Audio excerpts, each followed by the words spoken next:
Hello सारे होशियार बच्चों, क्लास 8 के हिंदी के टॉपर्स। बच्चों, हम लोग आपकी कक्षा 8 की पाठ पुस्तक सोन चिरैया पढ़ रहे हैं, जिसमें हम लोगों ने पाठ आदर्श बदला जो पहला पाठ है उसको खूब अच्छी तरह से उसका एक्सप्लेनेशन 2 भागों में पढ़ लिया है। ठीक है, फिर हम लोगों ने क्या किया था, इसके मौखिक प्रश्न कर लिए थे, अभ्यास में से अर्थग्रहण संबंधी प्रश्न कर लिए थे, इसके लिखित प्रश्न भी हम लोगों ने कर लिए थे। ठीक है बच्चों, तो अब हम लोग इसका व्याकरण बोध करने जा रहे हैं। ध्यान से सुनिएगा, व्याकरण तो हर क्लास में इम्पोर्टेंट होता है, आपके आगे 9th क्लास में भी काम आएगा, तो इसको ध्यान से बच्चों हम लोग समझेंगे। ठीक है, तो चलिए शुरू करते हैं। ये देखिए, पाठ्य पुस्तक सोन चिरैया कक्षा 8 पाठ है आदर्श बदला और हम पढ़ने जा रहे हैं व्याकरण बोध। तो सबसे पहले जो इसमें दिया हुआ है वो है आपका शब्द युग्म। ठीक है, पहले ये समझ लेते हैं। हिंदी में योजक चिन्ह लगाकर कुछ शब्द जोड़ों में लिखे जाते हैं, इन शब्दों को शब्द युग्म कहते हैं। ठीक है बच्चों, शब्द युग्म के बीच में जो डैश है वही यहाँ पर भी प्रयोग में आएगा।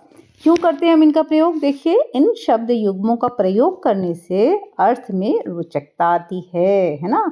जब भी लिखा जाता है बच्चों, कोई भी चीज़ लिखी जाती है, पाठ है, लेख है, कहानी है, कविता है, उसका सबसे पहला क्या होना चाहिए? वो रोचक होनी चाहिए, पढ़ने वाले को उसमें आनंद आना चाहिए, है ना। तो तरह तरह की चीज़ें हम लोग हिंदी में इस तरीके की व्याकरण में प्रयोग की जाती हैं, जिससे कि जो है अर्थ है वो रोचक हो जाता है। तो इन शब्द युग्मों का प्रयोग करने से क्या होता है? अर्थ में रोचकता आ जाती है। जैसे चलिए देखते हैं। पहला देखिए, सार्थक निरर्थक शब्द युग्म। अब कई प्रकार के शब्द युग्मों की हम बात करेंगे। एक तो वो होते हैं जो एक शब्द युग्म का मतलब 2 शब्द हैं, है ना, युग्म, उनको जोड़ा गया है। तो अब देखिए यहाँ पर किस तरह का है, सार्थक डैश निरर्थक, यानी एक शब्द तो इसमें सार्थक होगा और दूसरा शब्द निरर्थक होगा, लेकिन जब दोनों एक साथ मिल जाएंगे तो अर्थ को बहुत ही रोचक बना देंगे। यानी अकेला सार्थक शब्द ना तो उतना रोचक होता है और ना ही इतना अर्थपूर्ण, जितना इसके साथ एक निरर्थक शब्द मिल जाता है तो ये शब्द युग्म बनता है और इससे वो अत्यंत ही रोचक और इंटरेस्टिंग हो जाता है। जैसे रोटी वोटी, है ना, हम लोग अक्सर कहते हैं चलो रोटी वोटी खा लो, है ना। तो रोटी तो एक सार्थक शब्द है, वोटी कुछ भी उसका अर्थ नहीं है, वो एक निरर्थक शब्द है, लेकिन दोनों चूंकि साथ में जुड़े हुए हैं इसलिए हम इसे इस तरह से रोटी वोटी कह रहे हैं। ठीक है, तो ये इसको हम कहते हैं सार्थक निरर्थक शब्द युग्म, जिसमें पहला जो शब्द होता है वो सार्थक होता है और दूसरा निरर्थक। निरर्थक मतलब व्यर्थ, उसका कोई अर्थ नहीं है। ठीक है, चलिए दूसरा देखते हैं। अब ये है विलोम शब्द युग्म। ये क्या हो? विलोम तो बच्चों आप लोग जानते हो, ऑपोजिट्स। एक जैसे रात, रात का ऑपोजिट क्या होता है? दिन, है ना। लेना देना, ठीक है, इस तरीके से। तो यहाँ पर क्या होता है, 2 शब्द युग्म जो आपस में जुड़े होते हैं बच्चों, वो ऑपोजिट होते हैं एक दूसरे के विलोम होते हैं। रात दिन, लेना देना, भाई हमें कोई लेना देना नहीं है, ऐसे कहते हैं ना, है ना। रात दिन वो यही काम करता रहता है ना। तो इस तरीके से एक अर्थ को स्पष्ट किया जाता है। जैसे अपन कहते हैं ना, रात दिन वो यही करता रहता है, इसका मतलब क्या? वो बहुत हर समय एक कंटिन्यूटी बताने के लिए हम इसका प्रयोग करते हैं, है ना। हमें कोई लेना देना नहीं है, मतलब हमें उससे कोई मतलब नहीं है। तो इन दोनों शब्दों को प्रयोग करने से एक अलग ही अर्थ निकल आता है, देखिए, है ना। चलिए आगे देखते हैं, नेक्स्ट पेज पे आते हैं। हाँ, ग पुनरुक्त शब्द युग्म। पुनरुक्त का मतलब होता है बच्चों, इसको रिपीट होते हैं ना, रेपिटिशन ऑफ द वर्ड्स होता है इसमें। जैसे कि हम एक ही शब्द को 2 बार बोलते हैं, बार बार, भांति भांति, इस तरीके के जो शब्द होते हैं, जहाँ 2 शब्द सेम होते हैं बस वो 2 बार रिपीट होते हैं। ऐसे बहुत सारे शब्द हिंदी भाषा में प्रयोग किए जाते हैं, है ना। आप मुझे कमेंट करके बताइए बच्चों, एक आध शब्द अपने आप से बताइए ऐसे कौन से हैं जो हम लोग आम बोलचाल में भी और किताबों में भी हमने पढ़े हैं, ऐसे रिपीट होते हैं, दोनों सेम होते हैं। चलिए अगला देखिए, सजातीय शब्द युग्म। अब ये क्या है? सजातीय हैं। जाति मतलब समझते हैं ना, जाति एक ही जाति के, यानी एक ही प्रकार के। देखिए, हम जब खाना भोजन करते हैं तो खाते भी हैं और पीते भी हैं, है ना। तो वो एक ही जाति हुई ना, खाने की प्रोसेस के अंदर ही इन दोनों शब्दों का प्रयोग होता है, इसलिए हम इन्हें सजातीय शब्द कहते हैं। खाते पीते, ठीक है, इस तरह के शब्द हम प्रयोग करते हैं। ये तो हमने पहले ही देख लिया कि इससे क्या होता है, रोचकता उत्पन्न होती है अर्थ में। अगला देखिए निरर्थक शब्द युग्म। अब इसमें क्या है, पहले हम लोगों ने क्या देखा था, पहला वाला सार्थक निरर्थक था जिसमें एक शब्द सार्थक था और दूसरा शब्द निरर्थक था। इसमें क्या है बच्चों, इसमें दोनों ही शब्द निरर्थक हैं, इनका कोई मतलब नहीं है ना। अनशंट, हम लोग आपस में बोलते हैं ना कभी एक दूसरे से, क्या अनशंट बोल रहे हो, यानी क्या बेकार की बातें करे, उसका मतलब ये निकलता है अनशंट, है ना। तो न अंट का कोई मतलब है, न बच्चों शंट का कोई मतलब है, लेकिन इसको बोला जाता है और इसका अर्थ निकलता है और इसका अर्थ समझा जाता है। ठीक है, चलिए अगला देखते हैं, परसर्ग युक्त शब्द युग्म। बच्चों आप लोगों ने उपसर्ग पढ़ा, प्रत्यय पढ़ा, अब परसर्ग युक्त शब्द युग्म भी होते हैं, है ना। जैसे उदाहरण है इसका ज़्यादा से ज़्यादा। तो इसको ये क्या होते हैं, इसके लिए मैं अलग से आपके लिए थोड़ा सा लिख के लाई हूँ जो आपकी किताब में नहीं है बच्चों, कि हिंदी में परसर्ग वे शब्द होते हैं जो किसी शब्द के बाद आते हैं और कोई विशेषता लाते हैं। ठीक है, इन्हें विभक्ति चिन्ह भी कहा जाता है। परसर्गों से पता चलता है कि संज्ञा या सर्वनाम शब्द का क्रियापद से क्या संबंध है। ठीक है, अब देखिए परसर्ग के कुछ उदाहरण हैं, जैसे का, की, रे, ने, द्वारा, से, को, के लिए आदि जो होते हैं ना, ये परसर्ग होते हैं। इनके द्वारा देखो यहाँ पर जोड़ा इन्होंने ज़्यादा, अब से बीच में आ गया ना, तो से जो है ये परसर्ग है। इसको ज़्यादा से ज़्यादा, तो फोर्स आ गई ना, ज़्यादा में फोर्स आ गई, बहुत ज़्यादा, ज़्यादा से ज़्यादा यानी मैक्सिमम करना है हमें। तो यहाँ पर इस प्रकार के परसर्ग युक्त शब्द युग्म इन्हें कहते हैं, जिसमें बीच में किसी एक ऐसे शब्द को जोड़ दिया जाता है जो पूरी तरह से शब्द भी नहीं होता है, जिसे विभक्ति चिन्ह कहा जाता है। हम लोगों ने कारक पढ़े ना, देखो उससे भी थोड़ा मिलता जुलता है ये।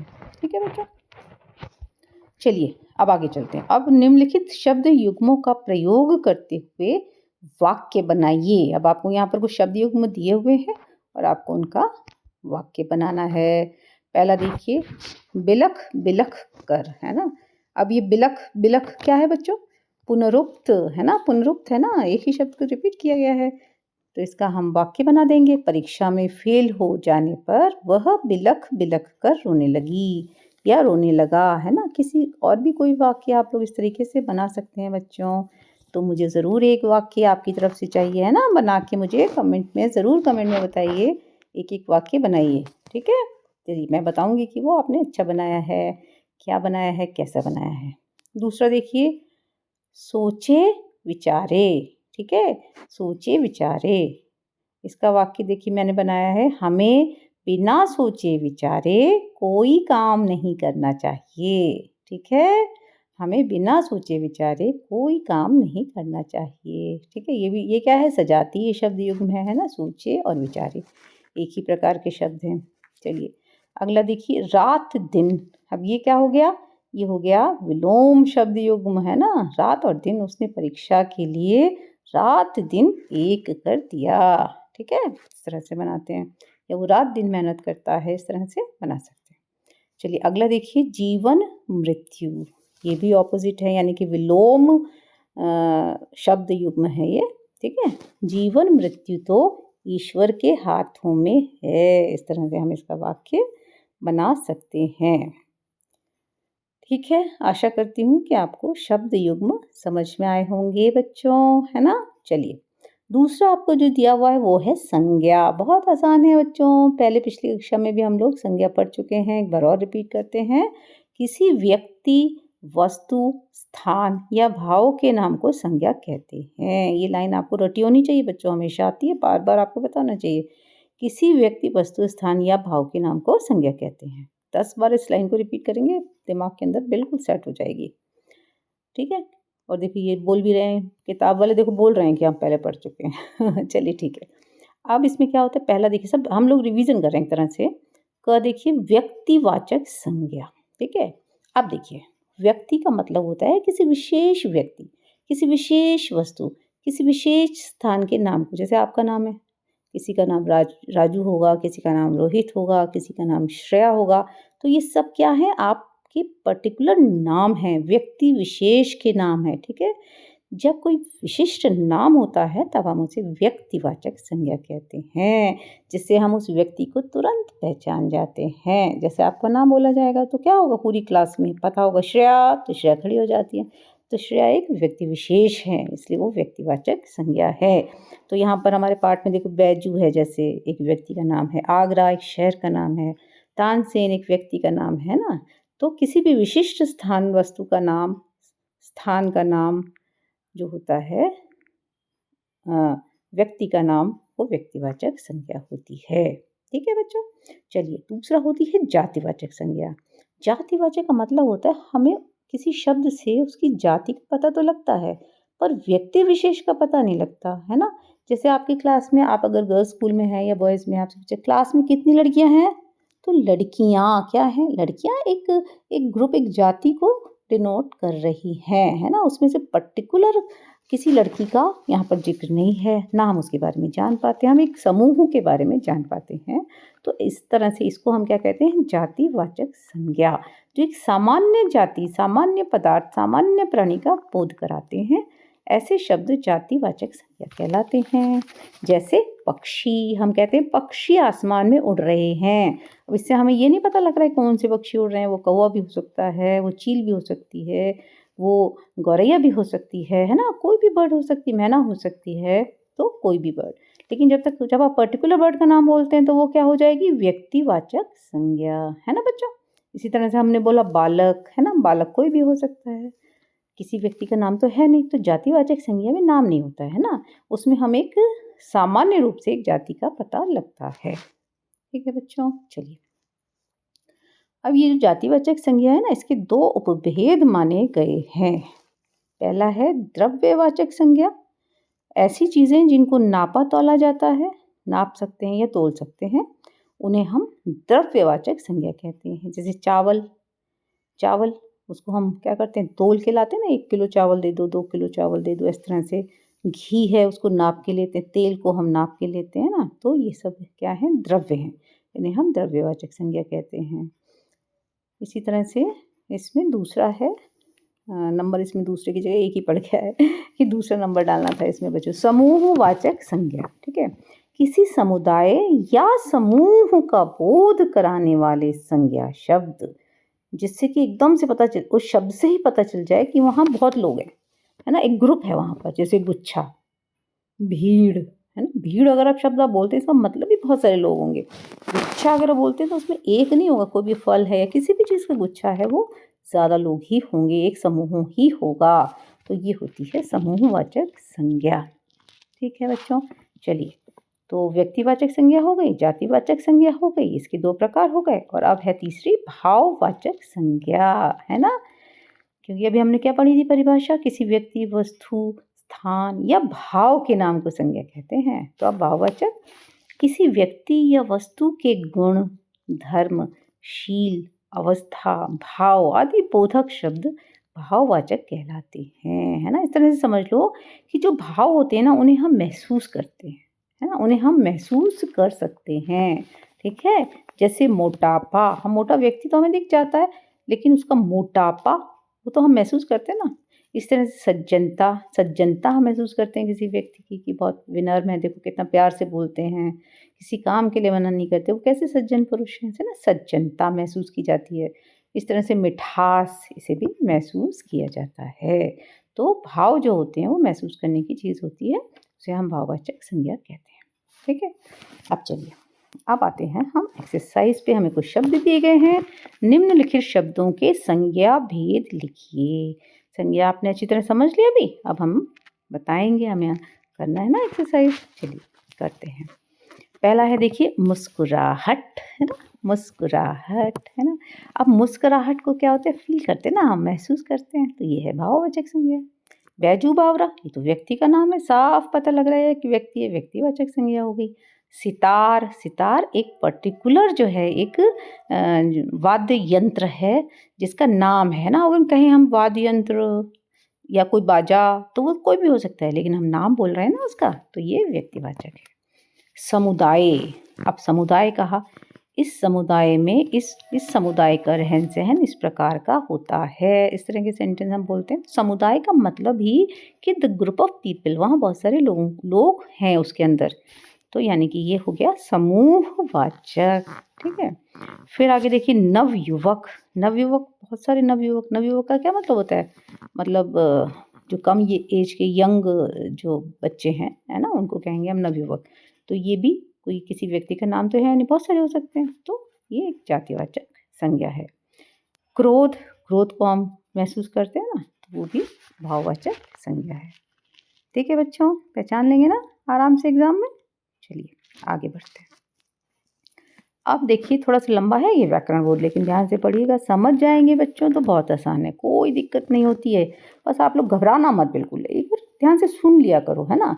फिर आपको देखो कितने अच्छी तरह समझ में आ जाएगा। वरना पता नहीं क्यों आप लोग, कई बच्चे होते हैं बहुत डरते हैं, हिंदी तो बहुत मुश्किल है, अरे हिंदी का व्याकरण तो बहुत मुश्किल ना, बिल्कुल आसान है, बिल्कुल आसान है। आप बस सुनते जाइए, अंजू मैम की सुनते जाइए, देखिए आपको कैसे बढ़िया समझ में आता है। अब देखिए हम लोग पढ़ने जा रहे हैं वाक्य के अंग, ठीक है। वाक्य के 2 अंग होते हैं बच्चों, ठीक है। पहला होता है वाक्य में जिसके बारे में कुछ कहा जाता है उसे उद्देश्य, और उद्देश्य के बारे में जो कहा जाता है उसे विधेय कहते हैं, ठीक है। समझ में आ गया? 2 अंग होते हैं वाक्य के। वाक्य में क्या होता है? जिसके बारे में कुछ कहा जाता है। कोई बात अगर कही जाती है तो किसी न किसी के बारे में कही जाती है ना, है ना। तो जिसके बारे में कुछ कहा जाता है उसे उद्देश्य कहते हैं, और उस व्यक्ति विशेष के बारे में जो कुछ कहा जाता है, जो बात कही जा रही है उसके बारे में, उसे विधेय कहते हैं। ठीक, उदाहरण के लिए देखिए, मेरे मित्र श्याम ने हॉकी मैच जीता, ठीक है। अब इसमें किसके बारे में बात हो रही है? मेरे मित्र श्याम के बारे में हो रही है ना। तो मेरे मित्र श्याम ने जीता, तो हम श्याम की बात कर रहे हैं, और क्या बात कर रहे हैं उसके बारे में? हॉकी मैच जीता, समझ गए। तो मित्र के बारे में बात हो रही है, वो तो हो गया उद्देश्य, और उसके बारे में क्या बात हो रही है, वो हो गया विधेय। हॉकी मैच जीता, ये हो गया विधेय, ठीक है। तो आसान है ना बच्चों। अब हमें आगे वाक्य में से छांट छांट के बताना है। देखिए नीचे लिखिए, वाक्यों में से उद्देश्य और विधेय छांट कर लिखिए। पहला वाक्य देखिए, बैजू बावरा की उंगलियां सितार पर दौड़ रही थीं, ठीक है बच्चों। नेक्स्ट पेज पे इसका आंसर लिखा है, लेकिन अभी मैं पलट नहीं रही हूँ, पहले आप बताइए, है ना। देखो इसमें किसके बारे में बात की जा रही है? बैजू बावरा के बारे में, बैजू बावरा के बारे में बात की जा रही है, ठीक है। सिंपल हो गया, बैजू बावरा क्या हो गया? उद्देश्य। अब बैजू बावरा के बारे में क्या बात की जा रही है? उसके बारे में क्या बात की जा रही है कि उसकी उंगलियां सितार पर दौड़ रही थीं, ठीक है। तो बैजू बावरा हो गया उद्देश्य, और उंगलियां सितार पर दौड़ रही थीं, ये हो गया, क्या हो गया बच्चों? ये हो गया विधेय, ठीक है। ये देखिए, ठीक है। खा देखिए, अब साधु की विद्वता की धाक दूर दूर तक फैल चुकी थी। अब यहाँ पर देखिए किसकी विद्वता की धाक, किसके बारे में बात की जा रही है? साधु के बारे में। तो साधु हो गया उद्देश्य। साधु के बारे में क्या बात की जा रही है? विद्वता की धाक दूर दूर तक फैल चुकी थी, है ना। जो बात उसके बारे में हो रही है वो हो गया विधेय, ठीक है। सिंपल है ना। वाक्य को 2 टुकड़े ही तो करने हैं बच्चों, ठीक है। एक तरह से पहले हम लोगों ने कर्ता पढ़ा था ना, देखिए कर्ता को अलग कर देना है, बाकी बात को अलग कर देना है, सिंपल है, समझ लीजिए। अगला देखिएगा, तानसेन ने मुझे तबाह कर दिया। अब किसके बारे में बात हो रही है? तानसेन। तो सिंपल, तानसेन हो गया उद्देश्य। मुझे तबाह कर दिया, है ना। तानसेन ने क्या किया, उसके बारे में क्या बात हुई कि उसने तबाह कर दिया, तो मुझे तबाह कर दिया, ये हो गया विधेय, ठीक है बच्चों। अगला देखिए, बैजू घबरा कर उठा और रोने लगा। अब इसमें किसके बारे में बात हो रही है? बैजू, है ना। तो उद्देश्य हो गया बैजू। उसके बारे में क्या बात हो रही है कि वो घबरा कर उठा और रोने लगा, तो ये हो गया विधेय, है। रोने लगा बच्चों इसमें टाइप से रह गया है वाक्य में, है ना। लगा तक होगा, देखो विधेय पूरा होगा, घबरा कर उठा और रोने लगा, ठीक है। तो बच्चों आगे बढ़ते हैं। अब देखिए, रचना के आधार पर वाक्य भेद। बच्चों इसमें आपका इस बार व्याकरण थोड़ा लंबा है इस पाठ का, लेकिन मैंने सोचा कि एक ही साथ कवर कर दूँ, वरना फिर 2 टुकड़े हो जाते हैं, फिर दिक्कत होती है समझने में। आप एक ही बार में आपको पूरी बातें समझ में आ जाएँगी, पूरा आप समझते जाइए। रचना के आधार पर वाक्य जो होते हैं वो 3 प्रकार के होते हैं। एक होता है सरल या साधारण वाक्य। क्या होता है? इन वाक्यों में एक मुख्य क्रिया का प्रयोग किया जाता है। जो मेन क्रिया होती है, वर्ब होती है ना, वो एक ही होती है। और इसमें सामान्यतः योजक शब्दों का प्रयोग नहीं किया जाता। योजक शब्द जो जोड़ते हैं, किन्हीं भी वाक्य को या शब्दों को जोड़ते हैं, उन्हें हम योजक शब्द कहते हैं। जैसे हमने पहले योजक चिन्ह देखा था, है ना, डैश लगा देते हैं, वो योजक चिन्ह होता है। इसी तरह से योजक शब्द होते हैं जो 2 वाक्यों को जोड़ते हैं। तो सामान्यतः सरल जो वाक्य होते हैं उनमें योजक शब्दों का प्रयोग नहीं किया जाता। जैसे मैंने फ़कीर को गले लगाया, एक सिंपल वाक्य है ना, इसमें कहीं कोई जुड़ाव नहीं है, बीच में कोई चीज़ ऐसी नहीं है जिसने एक और वाक्य को इसे जोड़ दिया है। तो ये होता है सरल या साधारण वाक्य।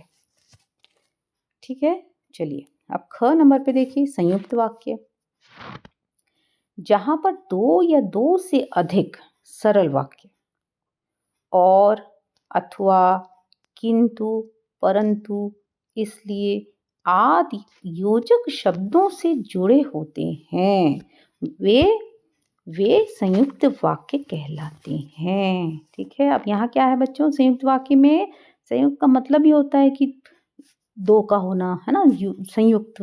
तो जहाँ जो होते हैं, पहला हमने सरल वाक्य देखा ना, तो संयुक्त वाक्य में क्या होते हैं, 2 या 2 से अधिक सरल वाक्य जुड़े होते हैं, एक नहीं होगा। जहाँ एक होगा वहाँ सिंपल, सरल, साधारण कह देंगे। और जैसे हमें 2 वाक्य दिखाई दे ना बच्चों, समझ जाना वहाँ संयुक्त वाक्य। और देख लो वो कैसे जुड़े होंगे, और से, ज़्यादातर आपको और से जुड़े मिलेंगे, किंतु परंतु से जुड़े मिलेंगे, है ना। जहाँ पर ऑपोजिट होता है वहाँ किंतु परंतु से जुड़ जाएगा सिंपल, और अगर एक से होंगे तो और से जुड़ जाएंगे, या फिर अथवा, इसलिए, तो वो संयुक्त कहलाते हैं, संयुक्त वाक्य, है ना। जैसे देखिए उदाहरण, मैंने कह तो दिया परंतु मेरे मन में द्वंद्व होने लगा, है ना। यहाँ परंतु से जोड़ दिया, है ना। तो इस तरह से ये हो गया संयुक्त वाक्य। एक और उदाहरण देखिए, उसने आग लगाई और लकड़ियों को सुलगा दिया। ठीक है, ये सिंपल वाक्य हो गया एक, उसने आग लगाई। एक और सिंपल हो गया, लकड़ियों को सुलगा दिया। अब इसको और से जोड़ दिया हमने, तो 2 छोटे-छोटे साधारण वाक्यों को हमने और से जोड़ दिया, तो ये हो गया संयुक्त वाक्य। ठीक है बच्चों, उम्मीद है आप लोग समझ रहे हैं, है ना। चलिए अगला नेक्स्ट है मिश्र वाक्य। तीसरे नंबर का होता है मिश्र। जिन वाक्यों में एक प्रधान उपवाक्य और दूसरे आश्रित उपवाक्य होते हैं, तथा ये परस्पर, जो, यदि, जब तब, जैसे तैसे, यद्यपि, तथापि आदि से जुड़े होते हैं, तो उन्हें मिश्र वाक्य कहते हैं। ठीक है, क्या हुआ, इसमें दोनों सिंपल वाक्य नहीं होते हैं, इसमें एक प्रधान वाक्य होता है और दूसरा आश्रित उपवाक्य होता है। उदाहरण देख लेते हैं। मैं बाहर जाने वाला था कि फ़कीर एक दूसरे कमरे में चला गया। ठीक है, इसको इस तरह से जोड़ा गया है ना। एक तो प्रधान हो गया और दूसरा आश्रित हो गया। उसने मंत्र पढ़ा जिससे महल गायब हो गया। ठीक है, तो उसने दोनों एक दूसरे पर आश्रित दिखाई दे रहे हैं।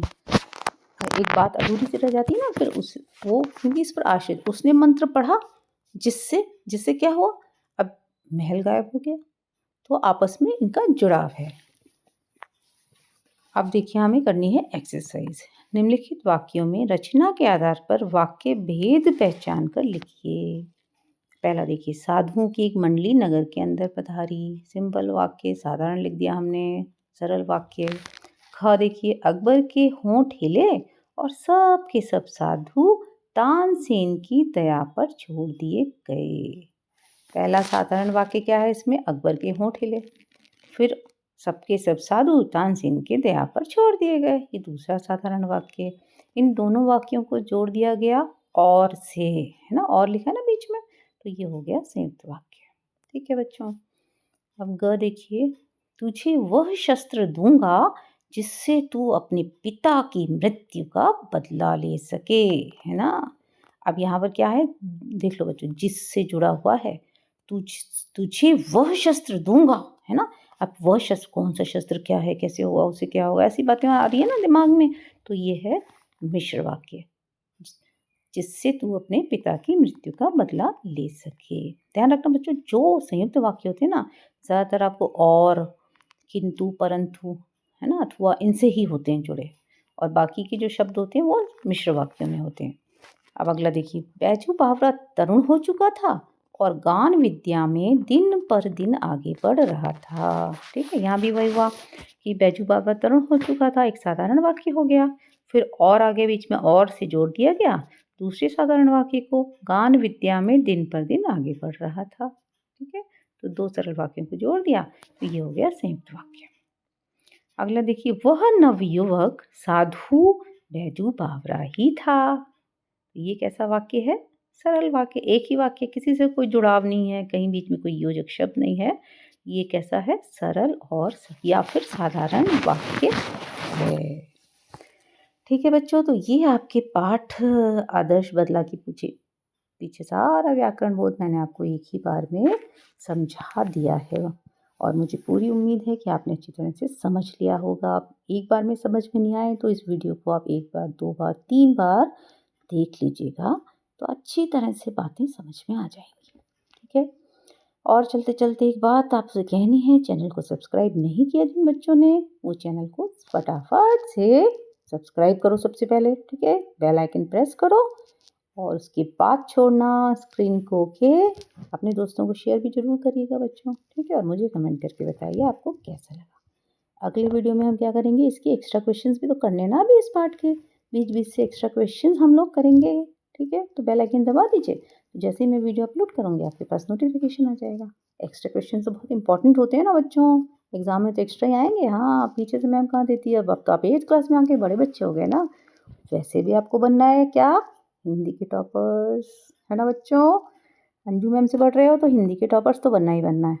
चलिए, अगले वीडियो में आपसे फिर मिलेंगे, तब तक के लिए जय भारत, जय हिंद।